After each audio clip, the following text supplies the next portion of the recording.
Good afternoon guys.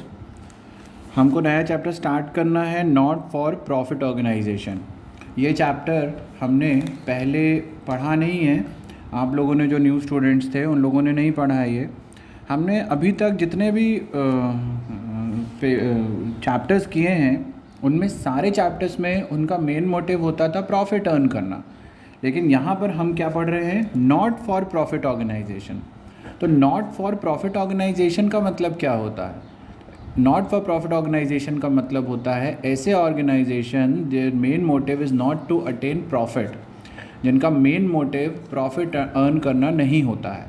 ये होते हैं टू सर्व द सोसाइटी, मतलब कि हमारी सोसाइटी की सेवा करने के लिए। अब ऐसे कौन सी चीज़ें आती हैं जिनका मेन मोटिव जो है वो प्रॉफिट अर्न करना नहीं है? तो इसमें सबसे पहला आता है आपका स्कूल्स, उसके बाद आते हैं हॉस्पिटल्स, फिर होते हैं क्लब्स। तो यहाँ पर इनका मेन मोटिव होता है लोगों की सेवा करना। क्लब्स में बहुत सारे क्लब्स हो सकते हैं, स्पोर्ट्स क्लब हो सकता है और लिटरेरी सोसाइटीज़ हो सकती हैं, ठीक है। इसी तरह से कल्चरल एक्टिविटीज़ हो सकती हैं।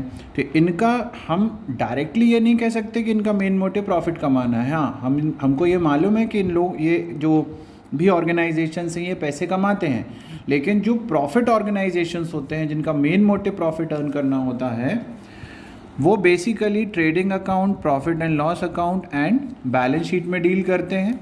लेकिन यहाँ पर अब आप बोलोगे कि सर स्कूल भी तो पैसे लेता है, अच्छे खासे पैसे लेते हैं, हॉस्पिटल्स लेते हैं, चैरिटी क्लब्स लेते हैं, स्पोर्ट्स क्लब्स लेते हैं, लिटरेरी सोसाइटीज़ लेती हैं। हाँ, इनका भी मेन मोटिव पैसे कमाना ही होता है, लेकिन जो मोड ऑफ ट्रांजेक्शन्स होते हैं, जो मोड ऑफ अकाउंटेबिलिटी होती है वो डिफरेंट होती है। यहाँ पर आपने किसी से अगर पैसे लिए तो डायरेक्ट आप यहाँ पर लिखते थे कैश अकाउंट या बैंक अकाउंट, लेकिन यहाँ पर आप कैश के फॉर्म पे या बैंक के फॉर्म पे नहीं लिखते हो। आपको यहाँ पर कैसे कैश मिलता है? आपको यहाँ पर कैश मिलता है डोनेशन के फॉर्म पर, ठीक है, सब्सक्रिप्शन के फॉर्म पर, फीस के फॉर्म पर, चैरिटी के फॉर्म पर।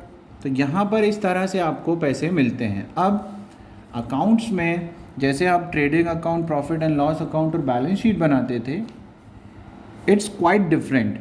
यहाँ पर सबसे पहला अकाउंट जो बनता है वो होता है रिसीट एंड पेमेंट अकाउंट, फिर उसके बाद होता है इनकम एंड एक्सपेंडिचर अकाउंट, और third and the last one होता है बैलेंस शीट। हम सबसे पहले बात करते हैं रिसीट एंड पेमेंट अकाउंट की। रिसीट एंड पेमेंट अकाउंट का मतलब ही होता है कि अगर आप कुछ रिसीव कर रहे हो तो रिसीट में जाएगा और कुछ पे कर रहे हो तो आपका पेमेंट में जाएगा। लेकिन किस तरह के पेमेंट और रिसीविंग आएंगे यहाँ पर? तो देखिए, हम जब भी एनपीओ स्टार्ट करते हैं ना, दो तरह के नेचर होते हैं। किसी भी पेमेंट को रिसीव करने पर या किसी भी पेमेंट को पे करने पर। सबसे पहला नेचर होता है जिसको हम कहते हैं रेवेन्यू नेचर, ठीक है, और यहाँ पर होता है सेकेंड कैपिटल नेचर। पहला होता है रेवेन्यू नेचर और दूसरा होता है कैपिटल नेचर। अब सर डिफरेंस क्या होता है रेवेन्यू नेचर में और कैपिटल नेचर में? तो रेवेन्यू नेचर मतलब होता है रिकरिंग नेचर। रिकरिंग नेचर मतलब जो ऐसे ट्रांजैक्शन जो डेली बेस पे होते हैं, वीकली बेस पे होते हैं, मंथली बेस पर होते हैं, ये जो फिक्स हैं, you will have to pay या you will have to receive. तो ऐसे नेचर के होते हैं रेवेन्यू नेचर, जैसे सैलरी है, अदर एक्सपेंसेस हैं, वेजेस है, मैन्युफैक्चरिंग एक्सपेंसेस है या एडमिनिस्ट्रेशन एक्सपेंसेस हैं। तो इस तरह के सारे एक्सपेंसेस आपके क्या होते हैं जो अमूमन डेली या वीकली या मंथली होते हैं, ये सारे रेवेन्यू नेचर के होते हैं, चाहे पेमेंट हो चाहे रिसीविंग हो। अब हम बात करते हैं कैपिटल नेचर की। तो कैपिटल नेचर क्या होता है?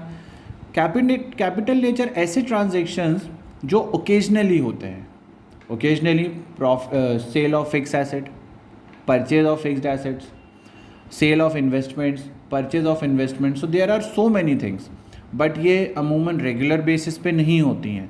तो ये इनसे जो भी हमको पेमेंट रिसीव होता है या हम इसके लिए जो पेमेंट करते हैं, ये सारी कहाँ जाती हैं? कैपिटल नेचर पे जाती हैं।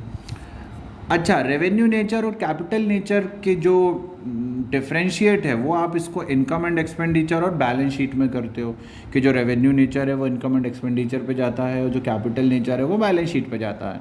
लेकिन रिसीट एंड पेमेंट अकाउंट में there is no discrimination between revenue nature and capital nature. यहाँ पर सारी चीज़ें, whether it belongs to revenue nature or whether it belongs to capital nature, दोनों ही नेचर कहाँ जाते हैं? रिसीट एंड पेमेंट अकाउंट में जाते हैं। आपने रिसीव किया, डजेंट मैटर कि वो रेवेन्यू है या कैपिटल है, आपको रिसीव किया तो आप उसको रिसीट कॉलम पे लिखोगे, आपने उसका पे किया है तो आप उसको पेमेंट कॉलम पे लिखोगे। ये हो गया आपका रिसीट एंड पेमेंट का। अब मैंने आपको ग्रुप में क्वेश्चन नंबर 1 भेजा है। क्वेश्चन नंबर 1 मैं आपको दूसरे वीडियो में बताता हूँ, ठीक है?